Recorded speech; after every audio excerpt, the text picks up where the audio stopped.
Morning જય મામાદેવ બાળ મિત્રો, કેમ છો તમે બધા? મજામાં છો ને? તન્ના એજ્યુકેશનલ કેમ્પસ ગોંડલ આપ સૌનું સ્વાગત કરે છે. ચાલો બાળકો, આપણી હિન્દીની સ્વાપોથીમાં આપણે ક્યાં પહોંચ્યા હતા એ પેજ કાઢી લ્યો. જો બાળકો, આપણે અહીંયા પ્રશ્ન નંબર 10 પહોંચ્યા હતા. પેજ નંબર 19 ઉપર પ્રશ્ન નંબર 10. ઓકે, જો બાળકો, અહીંયા જો લડકે ખેલ ખાલી જગ્યા. હવે તમને અહીંયા આપ્યું છે કૌંસમાં કે રહા હે અને રહે હે, તો આપણે શું લખીશું અહીંયા? લડકે ખેલ રહે હે. હા, રહા હે આવશે નહીં, તો ચાલો લખો અહીંયા રહે હે. આખું વાક્ય બોલો જોઈ કઈ રીતે થશે? લડકે ખેલ રહે હે, ખાલી જગ્યા ક્રિકેટ ખેલતા હે. શું આવશે? મેં ક્રિકેટ ખેલતા હું આવશે કે હમ ક્રિકેટ ખેલતા હું આવશે? શું આવશે? હા, અહીંયા તમને છે ક્રિકેટ ખેલતા હું, એનો મતલબ મેં જ આવશે, હમ આવશે નહીં.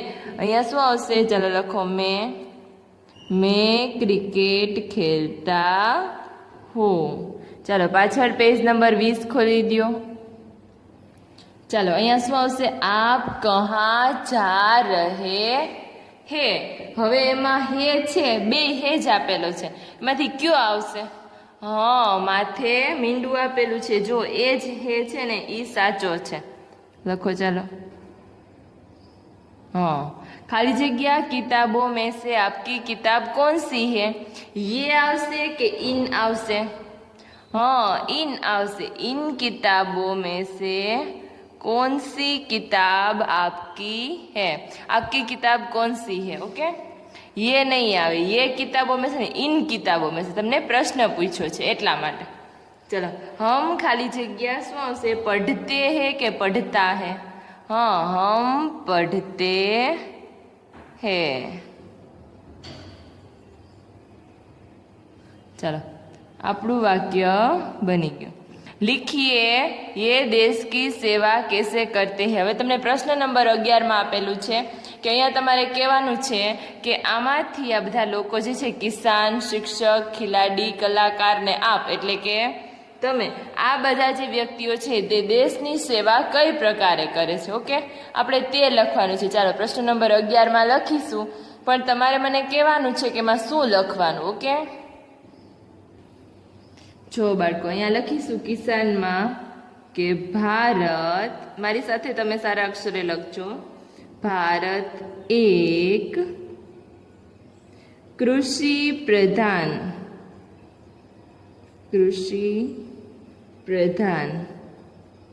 એટલે કે ખેતી ધરાવતો એક દેશ છે, ખેતીવાડી વાળો. કૃષિ પ્રધાન દેશ છે કે આપણા દેશમાં ખેતી થાય છે. उसके विकास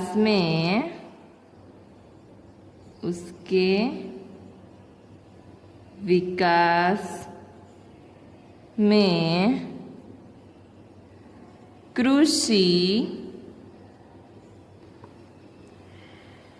बहुत महत्वपूर्ण है.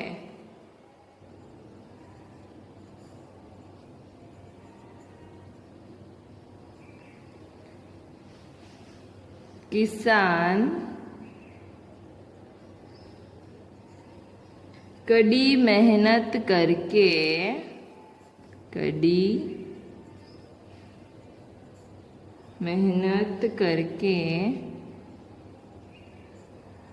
अनाज पैदा करता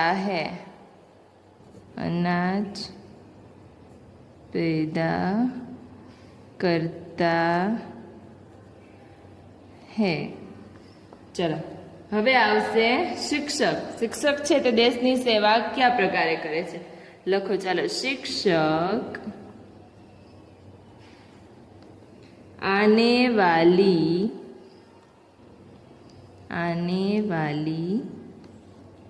पीढ़ियों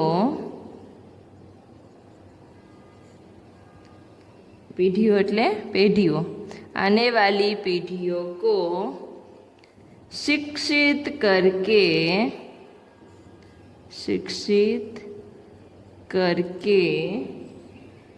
उन्हें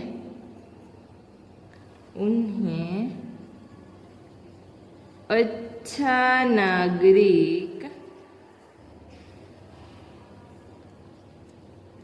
बनाकर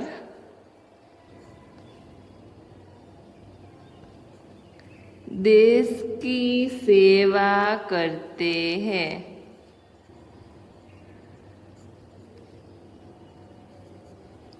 શિક્ષક શું કરે છે તો કે આવનારી પેઢીઓ જે છે એને સરસ મજાનું સારું શિક્ષણ આપી અને એક સારો એવો નાગરિક બનાવીને દેશની સેવા કરે છે।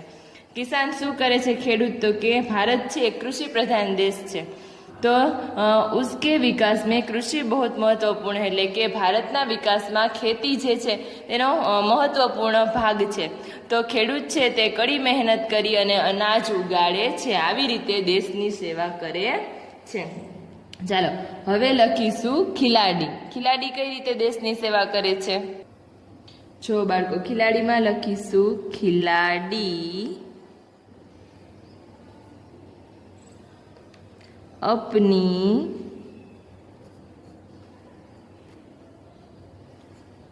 खेल प्रतिभा से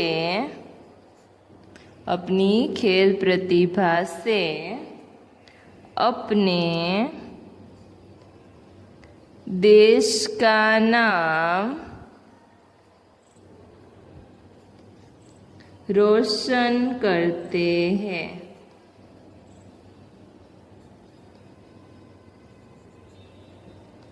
ચાલો હવે કલાકાર કઈ રીતે કરે છે તો કે કલાકાર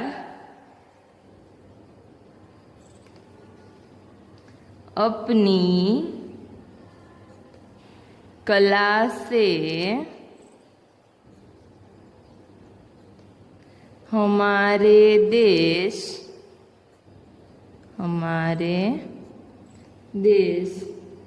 के लोगों का मनोरंजन करते हैं।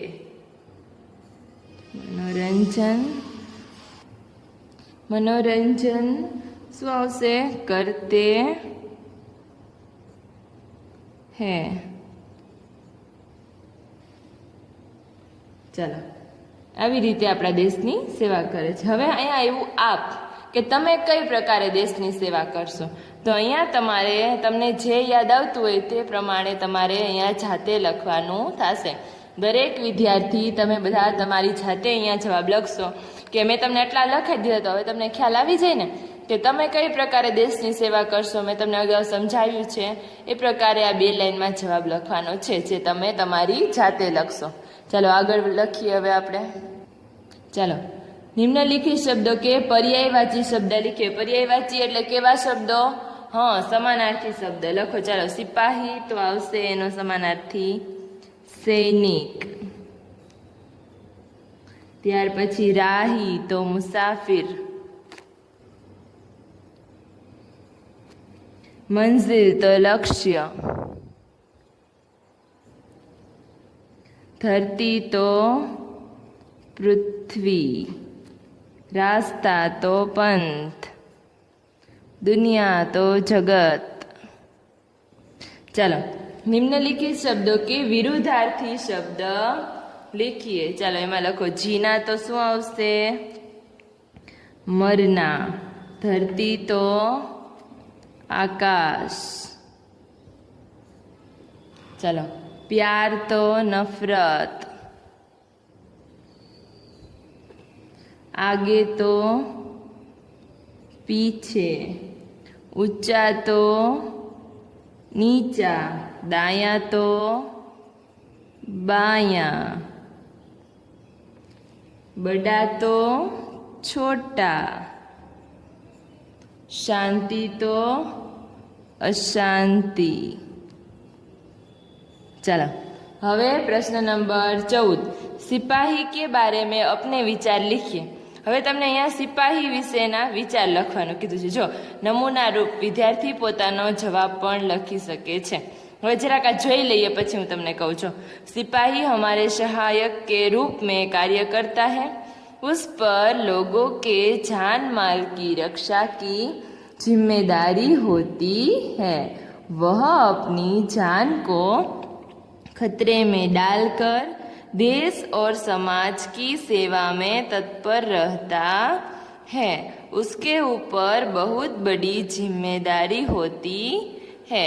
इन जिम्मेदारियों को निभाते समय कभी कभी उसकी जान भी चली जाती है. वह अपने कर्तव्य स्थान पर हमेशा मौजूद रहता है. वह आम नागरिकों का मित्र होता है. અહીંયા સિપાહી વિશે 4-5 વાક્ય લખેલા છે. તમને આવડતા તમારી મેળે અહીંયા બીજા વાક્યો લખવાના છે. ઓકે બાળકો, સમજે છે? હું શું કહું છું? તમને આપેલું છે કે સિપાહી છે એ એક સહાયકના રૂપમાં કાર્ય કરે છે. તે લોકોની જાનમાલની એટલે કે એના જીવની રક્ષા કરી એની જિમ્મેદારી એટલે કે એની જવાબદારી છે. લોકોની રક્ષા કરવી તે તેની જવાબદારી છે.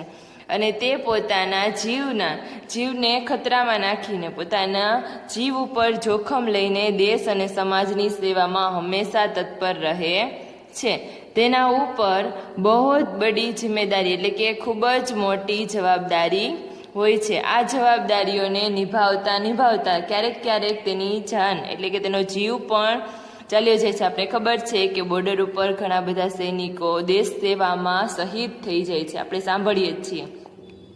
વહ अपने કર્તવ્ય સ્થાન પર હંમેશા મોજૂદ રહેતા એટલે કે જ્યાં તેને પોતાની જવાબદારી જેનું કર્તવ્ય છે એ સ્થાન ઉપર તે હંમેશા રહે છે, મોજૂદ ત્યાં જ રહે છે, તત્પર રહે છે. અને તે બધા નાગરિકો, આમ નાગરિકો એટલે કે બધા જ લોકોનો મિત્ર છે. આવા અમુક વાક્યો તમારે તમારી મેળે બનાવીને આમાં લખવાના છે. ઓકે, ચાલો આગળ વધીશું. હવે જો બાળકો, પેજ નંબર 21 मेरा देश के बारे में નિબંધ લખીએ. અહીંયા મેરા દેશ આપણો ભારત દેશ છે એના વિશેનો નિબંધ આપેલો છે જે તમારે પાકો કરવાનો છે. અને આજના હોમવર્કમાં એક વખત આ નિબંધ તમારી રફ બુકમાં હોમવર્ક બુકમાં એક વખત લખવાનો છે. ઓકે, ચાલો હું એક વખત તમને આ નિબંધ સમજાવી દઉં છું. તમે બધા અહીંયા ધ્યાન આપો અને આપણે આ નિબંધ પૂરો થાય એટલે આપણો આવડા ત્રીજું કાવ્ય અહીંયા પૂરું થશે. જો, ભારત એક લોકતાંત્રિક દેશ है. एक लोकशाही धरावतो देश है भारत, जिसकी संस्कृति युवा शक्ति और नारी शक्ति को पूरा विश्व सलाम करता है. કે જેની ભારત દેશની સંસ્કૃતિ, યુવા શક્તિ અને નારી શક્તિ જે છે એને આખું દેશ છે, બીજા દેશ અને આપણો દેશ સલામ કરે છે, સલ્यूट કરે છે. भारत को सोने की चिड़िया भी कहा जाता है. भारतने सोनेरी चिड़िया, सोनानी चिड़िया कहेवामां आवे छे. चिड़िया एटले के वेरी गुड, चकली. भारत प्रगतिशील देशों में से एक है. भारत प्रगतिशील देशों मांथी एक छे. भारत एक ऐसा देश है जिसमें कौशल की कोई कमी नहीं है. એટલે કે ભારત એવો દેશ છે કે જેમાં વસતા લોકોમાં બધા જ પ્રકારના કૌશલ્યો છે. यहाँ पर बहुत सारी भाषाएं बोली जाती है और इसकी राष्ट्रीय भाषा हिंदी है. એટલે કે ભારત દેશમાં ઘણી બધી ભાષાઓ બોલવામાં આવે છે અને ભારત દેશની રાષ્ટ્રીય ભાષા કઈ છે? આપણી રાષ્ટ્રીય ભાષા, हाँ, આપણી રાષ્ટ્રીય ભાષા हिंदी છે. देश का नाम भारत राजा भरत के नाम से पड़ा था. દેશનું નામ છે તે ભારત. એ કોણ? તો કે રાજા ભરત હતા ને એના નામ પરથી પડ્યું છે. अंग्रेजों ने इसका नाम इंडिया रखा है.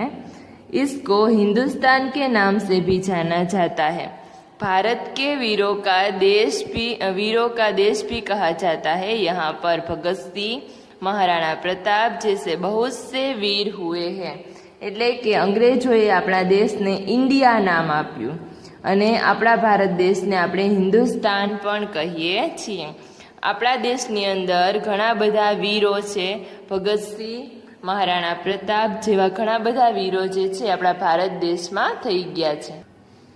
ત્યાર પછી भारत को 15 अगस्त 1947 के दिन स्वतंत्रता मिली थी और इसका संविधान 26 जनवरी 1950 को लागू हुआ था।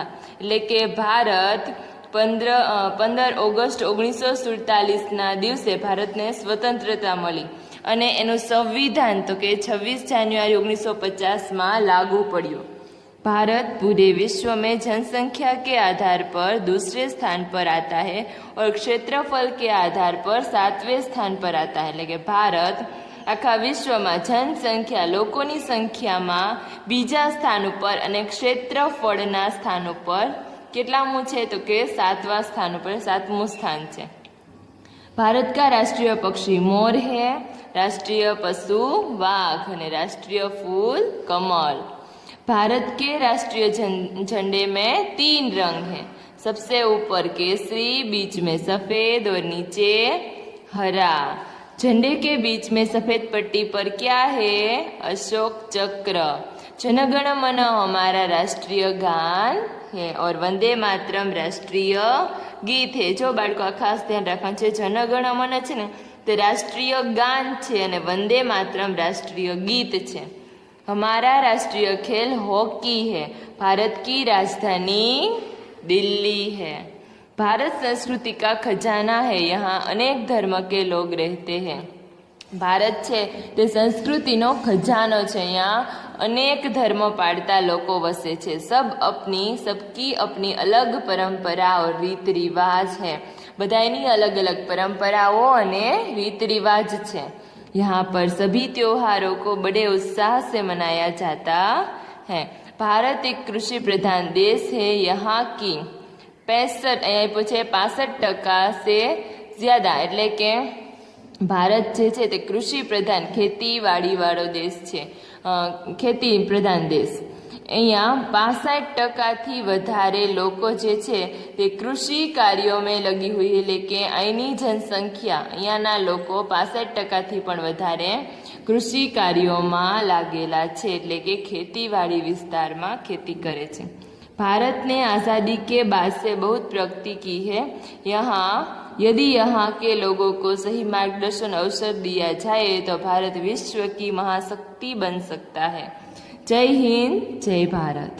चलो बाळको અહીંયા આપણું કાવ્ય 3 પૂરું થાય છે। હવે આપણે આપણા નેક્સ્ટ લેક્ચરમાં મળીશું ને ત્યારે આગળ શીખીશું। એવી આશા સાથે તમે બધા સરસ મજાના અક્ષરે આ નિબંધ લખશો અને પાકો કરશો અને મેં જે લખાવ્યું તે પણ સારા અક્ષરે લખી લેશો। ચાલો બાળકો, જય મામાદેવ।